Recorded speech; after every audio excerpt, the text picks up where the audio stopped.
Portimao, one of the very best circuits in the world. It's fast, it's flowing, and it's the host of this year's MotoGP finale. But we're not there. We're here, Cadwell Park. Yep, COVID did a bit of a number on us, so we come to one of the UK's most demanding circuits to put the top 3 USB 2020 bikes through their paces.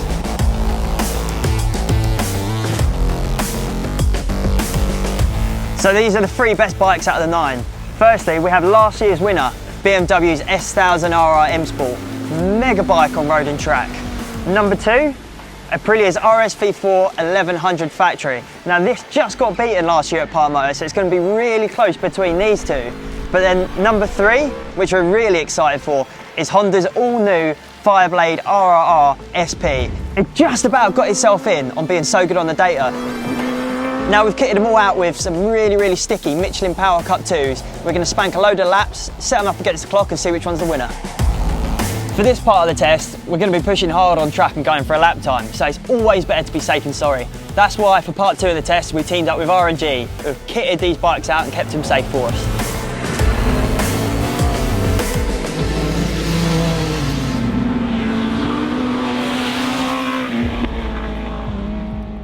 USB 2020. It's been one hell of a journey. We've had 9 cracking bikes. We've whittled it down to these 3 for the final. Cadwell Park today, it has delivered. It's given us a bit of everything, plenty of track time though, and we've been able to really put these bikes through their paces. It's been eventful.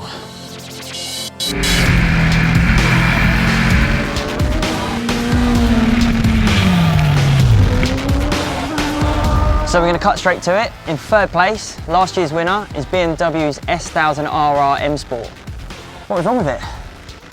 Truth is, there's not a lot wrong with any of these bikes. Yeah. But the problem is, some are better than others in different areas. So BMW, ridiculously powerful bike. Actually, in terms of drivability, it had the best span from the bottom end to the top end. Brilliant. Lovely engine, good delivery, but, and here the buts come in, it's not perfect. My biggest hang-up is the feel of the bike, especially from the front forks. You're not attached to the front end like you are with the other 2. It's worth mentioning that the BMW did eclipse the other 2 on the road, and you can feel that on the track. It's just not quite as pliant and as ready and as racy as the other 2. Yeah, essentially it gives you a bit of a vague feel. Yeah.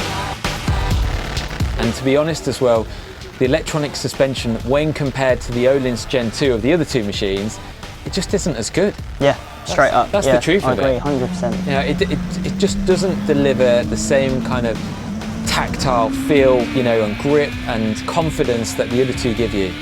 Good brakes, can't fault it in that respect. Change of direction very quick. It's the lightest bike on test.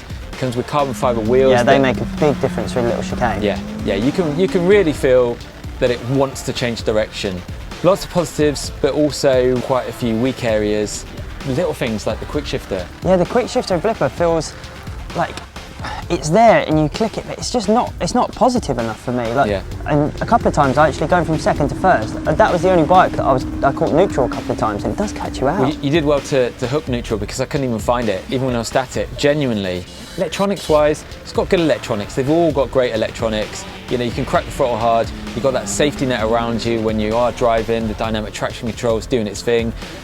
Good package, but yeah, we've scored these bikes, and yeah, it's conferred. Yep. All right, drum roll.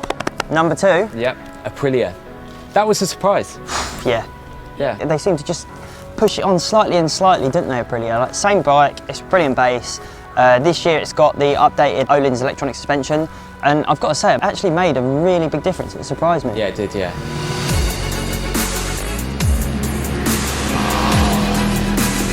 In terms of confidence and feel again, you know, it had that next level compared to what the non-electronic suspension bike had of last year. I mean, it's ballistic, 205 brake horsepower it made on that dyno. You can't fault it there. Brakes, I tell you what, they work so well. Yeah, and the ABS that was my favourite bike for hitting the brakes hard. And you can turn it off as well, which makes a massive difference in today's world.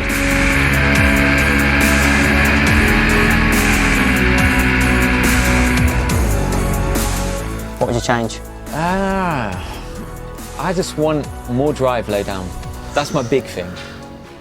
That's throwing you because you were going to go for that, right? I think I'd pick the forks for a bit. It feels, it's an old bike essentially that they update, but it just didn't have that urgency that the other two had. I'd probably jack the back up and bring the forks through and try and just get it turning a little better. Yeah, I mean it's the weightiest of these three, and you could feel that on track. But like you say, just the way it was slow in changing direction. If you could improve that, that would do no end of good for it. 100%. You know, it scored second, and not too far behind our winner. This one here.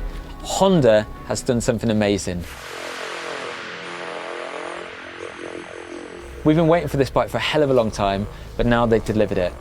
Well, you've done a lot of miles on it and you've been raving about it, and to be honest, I wasn't convinced coming into this.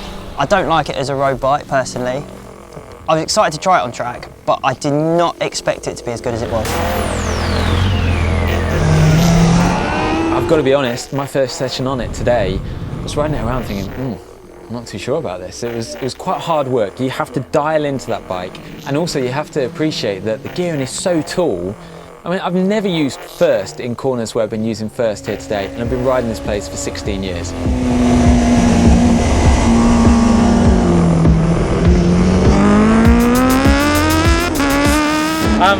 I'm f***ing buzzing. That was immense. Ballistic. It obviously delivers on track, and I think the reason it delivers is it handles so well. You can access the power it's got, which is a tremendous amount of power, because the chassis works, the suspension works. You can do things on this bike you just can't do on the others. Confidence on the front end.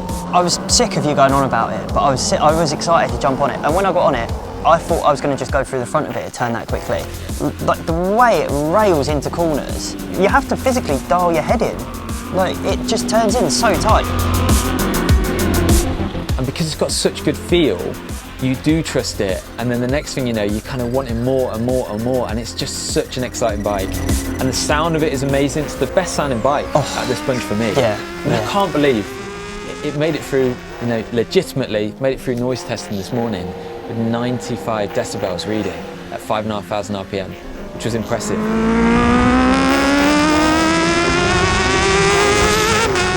When the valve in the exhaust opens, that thing booms its way around town, doesn't it? It's just, it's a beauty. It's addictive. Everything about this, from the way it handles to the way it drives, it comes down to feel. You've got to be more at one with the Honda to make it work, but it really does work. Cracking bike. What would you change? Gearing. 100%. Yeah, I mean on track it makes perfect sense, but yeah, on the roads I would definitely change it. I think the other thing, the change on this would be the ABS. I would take that fuse and I would throw it right over my shoulder. And probably send the bike into a massive limp mode. Yeah, it probably would, but there's got to be a way around it. I just think that that's the other thing that holds this back, gearing and ABS.